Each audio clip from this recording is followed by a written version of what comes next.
Testing. Testing. Is this on? Testing. Okay, yeah, I think it's working. Hello, everyone, and welcome to the summer semester, spring semester. I never know exactly which one it is, but it starts with S either way. So it's the S 2024 semester of the MMDD program. This is for the course MMDD 255 Emerging Multimedia Practice 2. Okay. Now, those of you who took Emerging Multimedia Practice 1 with me may already be noticing some big differences happening here. One of which is that you're seeing me through this virtual screen, right? We are not meeting in a classroom. This is an online class, and there are some reasons for that, actually. This video will hopefully act as a guide to get you started in the course. That's what I want this to act as. And something you can also refer to later on if you need some clarification on things. But I'm really making this video with the context that this is introducing you to this class and getting you started on moving forward in it. Because there is a lot of foundation to cover with this class. But I also want to say that I can have a tendency to really keep going and read things line for line and just get super detailed with stuff. I'm going to try and cut that a bit in this video because I want it to be efficient, streamlined. I don't want to just, be reading everything line for line. Instead, I wanted to just get you started so that you can then access those materials, read them and access them for yourself, learn through that experience, and then if questions do come up, you can reach out to your classmates or me for clarification if it's not covered somewhere on Blackboard. In this video, though, I have a checklist here of things I want to make sure I cover. This is the hello portion. I will cover some key changes in the course, especially for those of you who just took Emerging Multimedia Practice 1 in the winter semester. There have been some changes, right? The core of the course is the same. You still will be creating a self-directed portfolio project, but the process through which it will be done has changed a little bit, mostly to adapt to this online format, as well as different schedules, as well as a different philosophy I have kind of presented to the course this time around that I'm testing out. So I will note some key changes. I will go through some course materials on Blackboard. Once again, I don't want to get super detailed with it all. Like even the course outline, it's like, do I really have to go through every line of that? It's there for you to reference. If you have questions, ask me. Boom. That, I think, is more effective than me just going through the whole thing line by line. And then just some concluding statements. But like I said, I'm trying to make this video a bit more as a guide to really get you understanding the direction behind this course and how to succeed and how to get started. So first off, key changes to the class or just some key developments that are happening with the course this time around. Let me go ahead and share my screen here. We're in Blackboard. Here we are, Emerging Multimedia Practice 2. But I want to say that the philosophy behind some of my changes for the course this time around was inspired by an exercise that I did with students last semester.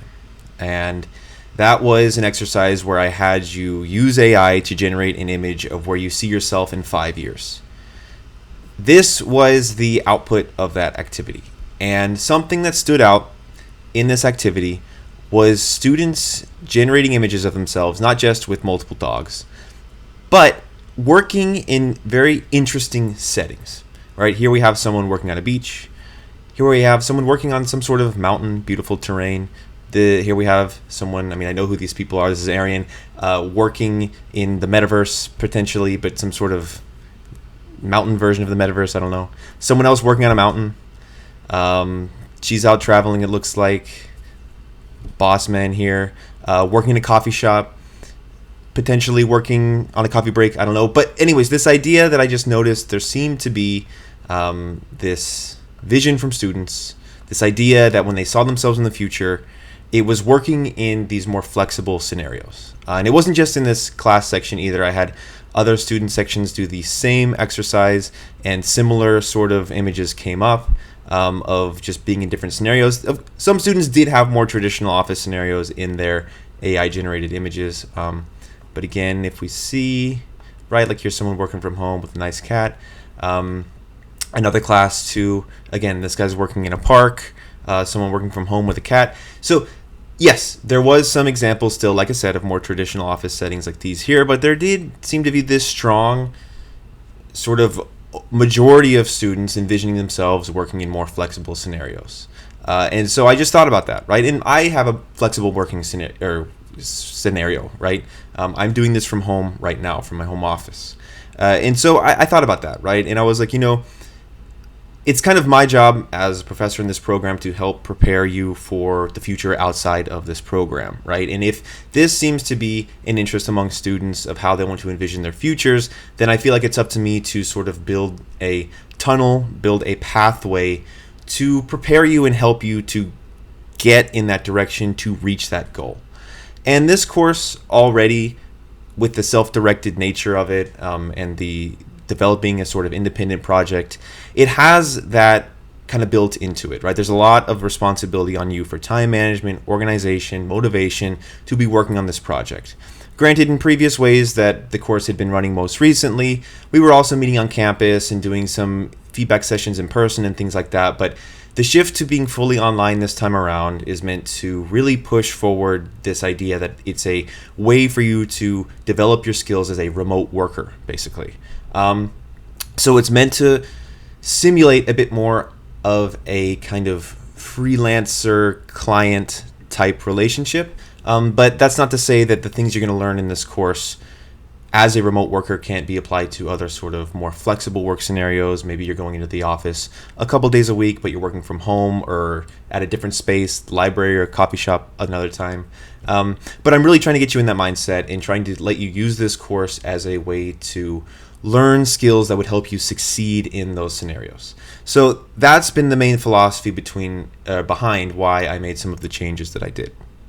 So one of those main changes being this is an online course, right? So all your work will be done remotely for this class. There are no in-person project work sessions and feedback things like were happening last semester. Granted, those things are still going to come up in this course, just more in remote settings, like through one-on-one online meetings with me, right? Where I'm going to have dedicated time with you instead of just going around a classroom.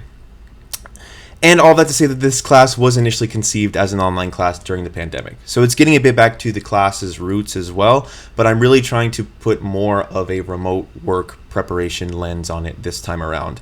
And my expectations are fairly high for that too, because I really do want you to be pushing yourself to develop these skills to succeed in these scenarios, because it does require a lot of work to do it. A lot of organization, a lot of time management, a lot of self-motivation, and all of those skills that you kind of just have to learn outside of specific things that are covered in your classes.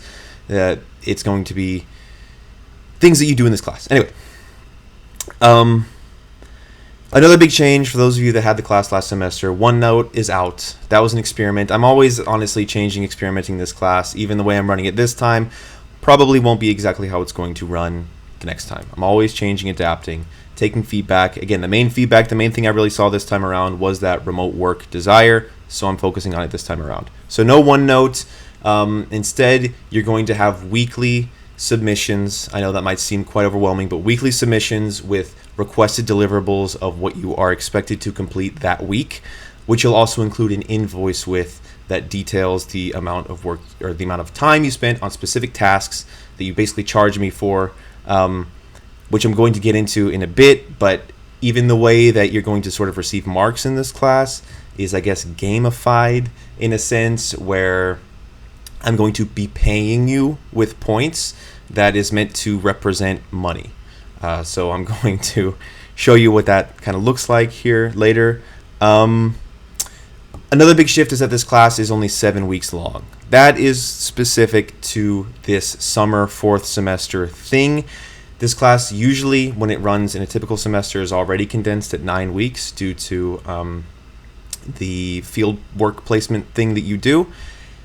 And then this being run in the summer, based on my own work schedule, basically I'm only hired for 7 weeks, so that's how long the class is going to last. Now, that does not mean that the expectation is that this course will be half a semester's worth of work. Actually, the expectation is instead that it's basically moving double time. So in a more traditional class, that would mean that you'd be meeting twice a week for 3 hours each time, right? To meet basically 14 weeks of a semester in 7 weeks. For this class, since it's remote, self-directed, the idea there then is that you would be spending ideally 6 weeks or 6 hours a week working on your projects. I know that might seem overwhelming, but you can do it, okay? It's quick, it's fast, it's packed together, but think about how once this class is over with, then it'll be a big workload alleviation for you to then focus on everything else you have to do after this semester. Like I said, we will still be meeting. You'll have to book 2 in-person meetings with, or not in-person, oh my gosh, 2 online meetings with me. I'll get into that a little later, as well as there will be 2 peer feedback activities, which you will do, once again, remotely with your peers. And by remotely, I simply mean outside of a typical classroom. That could mean that you meet with your peers in a coffee shop or something, though. That would be nice. Or on campus. Just, we don't have a room for this class, so wherever you do meet. I guess those are some of the key changes there. And once again, I think I already am probably spending a bit too much time. It's already been 11 minutes. Okay, now I'm going to get into the course materials.